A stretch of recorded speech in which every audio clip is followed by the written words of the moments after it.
Welcome, students, in your own YouTube channel KS English Basic Knowledge. I myself Kajal, and today we are talking about future indefinite tense in Hindi. तो आज हमारा topic है future indefinite tense. मैंने present indefinite tense, present continuous, past indefinite tense का videos जो है मैं आपको एक्चुअली ऑलरेडी पढ़ा चुकी हूँ. अपने चैनल पे मेरे पढ़े हुए हैं, आप प्लीज़ विजिट करके आप उन वीडियोस को देख सकते हैं. आपकी जो भी क्वेरीज होंगी क्लियर हो जाएगा किस तरह से आप कौन से सेंटेंस बनाए जाते हैं, क्या क्या उसके रूल्स होते हैं, क्या क्या स्ट्रेटजी है. So please must watch and visit on my channel. So guys, देरी ना करते, लेट्स स्टार्ट अवर वीडियो. तो आ चुके हैं हम अपने पेज पे, फर्स्ट पेज पे. सबसे पहले हम जानेंगे कि फ्यूचर इंडिफिनिट टेंस की पहचान क्या होती है. फ्यूचर इंडिफिनिट टेंस, फ्यूचर मतलब आप जान सकते हैं फ्यूचर में भविष्य होता है.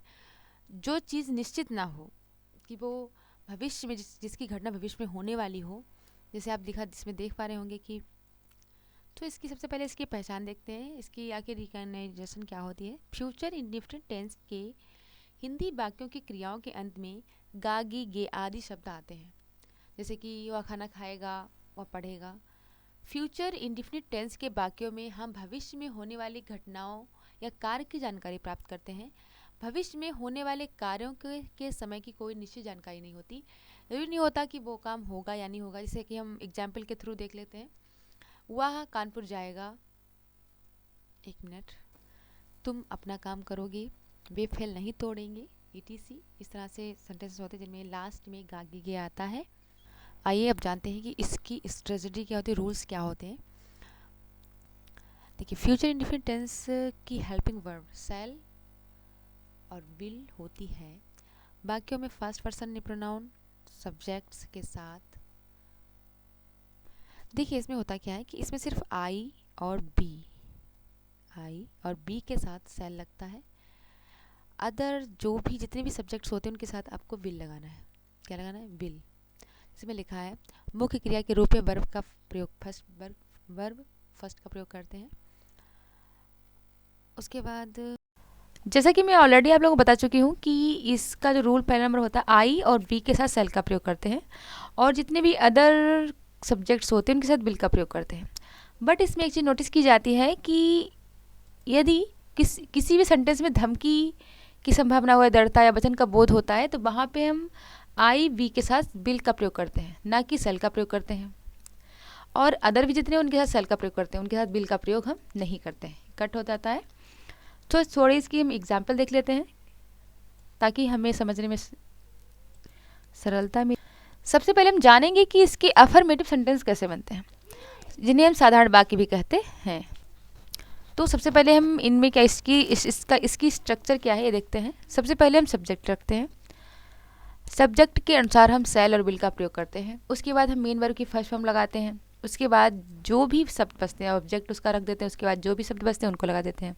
Subject plus shall will plus verb first object others words. Example इसका देख लेते हैं. जैसे राम गाना गाएगा, राम यहाँ पे सब्जेक्ट हो गया. राम के साथ बिल लगेगा, बिल लगा दिया. गाना की स्ट्रिंग होती है a song, Ram will sing a song. Simple से हमारा सेंटेंस बन गया, कोई प्रॉब्लम नहीं होगी. Ram will sing a song. Next page पे चलते हैं. तो इसके कुछ एग्जाम्पल हम देख लेते हैं. जैसे कि यहाँ पे लिखा हुआ है सोहन कल आगरा जाएगा. इसमें एक बात नोटिस की जाती है कि कल, दो कल होते हैं हमारे.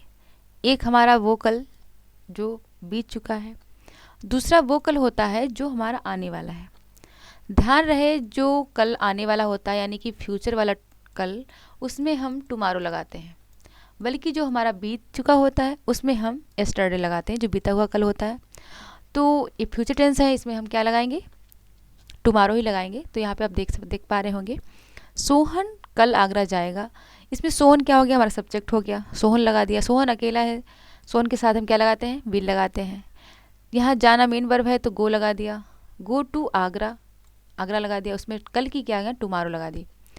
नेक्स्ट में है मैं कल फिल्म देखने जाऊंगा. आई शैल, आई के साथ शैल लगता है. Go to see the film tomorrow. Next है हम कल मैच नहीं खेलेंगे. एक मिनट. तो हाँ, ये राम गाना गाएगा, यही तो था हमारा example. Ram will sing a song, वह पत्र लिखेगा। He will write a letter, मैं बाज़ार जाऊंगा। I shall go to market. इस तरह से आप सेंटेंसेस बना सकते हैं इजीली। आपको आई के साथ आई और बी के साथ क्या लगाना है, शैल लगाना है। अदर के साथ आप लोगों को बिल लगाना है। अदर के साथ क्या होगा, बिल लगाना है, ना कि शैल लगाना है। इफ़ अगर कोई भी सेंटेंस में धमकी जैसा कोई भी भाव मालूम हो रहा है तो आप उसमें आई बी के साथ विल लगा सकते हैं और अदर के साथ शैल लगाएंगे। बट सिंपली सेंटेंसों में हम क्या लगाते हैं, आई और वी के साथ हम शैल का प्रयोग करते हैं और अदर के साथ विल का प्रयोग करते हैं।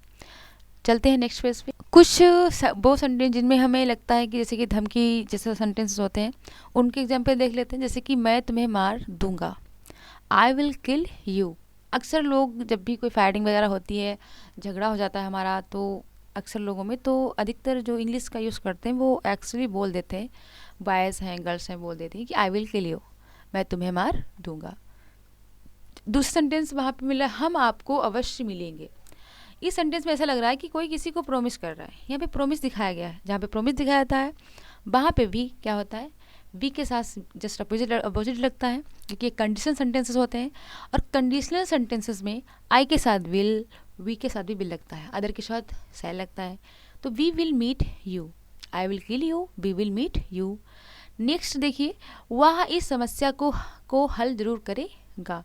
इसमें एक दृढ़ता दिखाई गई, स्ट्रांगनेस दिखाई गई है कि सच में वो इंसान इस समस्या का हल जरूर निकाल लेगा। तो क्या है, वाकई यहाँ पे ही हो गई, कंडीशन सेंटेंस है तो यहाँ पे शैल लग जाएगा। Solve this problem, he shall solve this problem.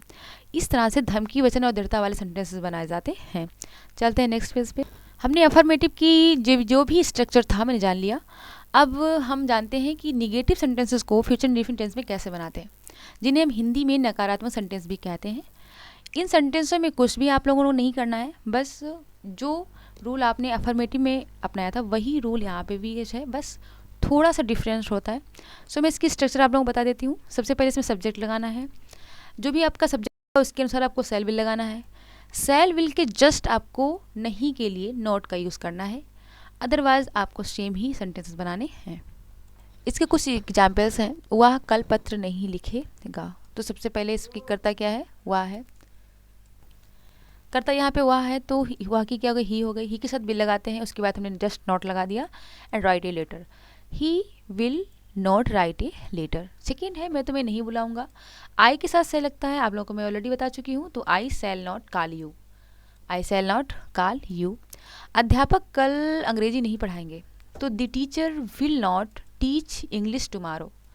चपरासी कमरा साफ नहीं करेगा, the peon will not clean the room. इस तरह से आप नेगेटिव सेंटेंसेस बना सकते हैं, कोई प्रॉब्लम नहीं। सेम है अफर्मेटिव, इसमें सब नॉट लगाना होता है, आपको विल और शैल के बाद नॉट लगाना है, जस्ट आपका सेंटेंस बन जाएगा। नेक्स्ट पेज पे ये जानते हैं कि इंट्रोगेटिव सेंटेंस कैसे बनते हैं।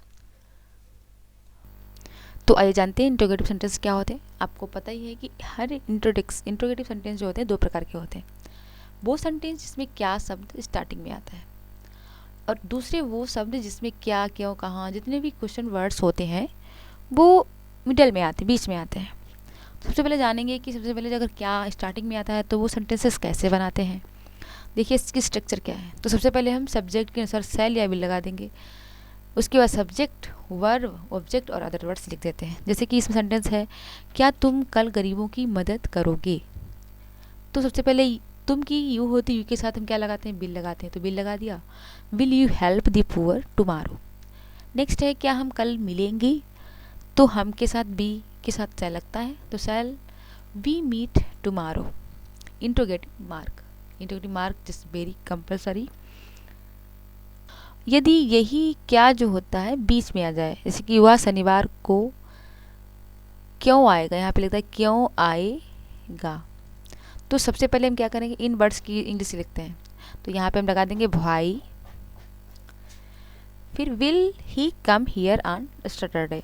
बस सेम सेंटेंस ऐसे बनेगा, बस इतना ही डिफरेंस होता है कि अगर क्या स्टार्टिंग में आता है तो सबसे पहले हम उसकी हेल्पिंग वर्ब लिखते हैं, विल शैल। यदि क्या मिडल में आता है, बीच में आता है सेंटेंस के, तो सबसे पहले उसी की इंग्लिश हम बनाते हैं।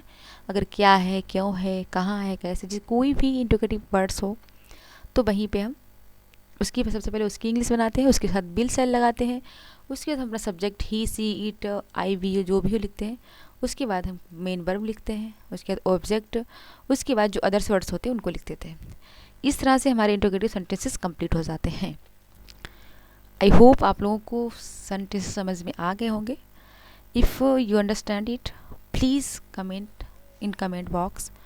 आप लोगों को सिर्फ 4 ही बनाने हैं, ओनली 4 सेंटेंस आपको बना कर के कमेंट बॉक्स में लिखने हैं, बताने हैं कि आप लोग समझ में आए कि नहीं आए, ये वीडियो मेरा आप लोगों के लिए हेल्पफुल रहा कि नहीं रहा। Thank you guys, thanks for watching this video, thanks again, please subscribe and like my video and comment. Thank you guys, thank you so much, thanks again.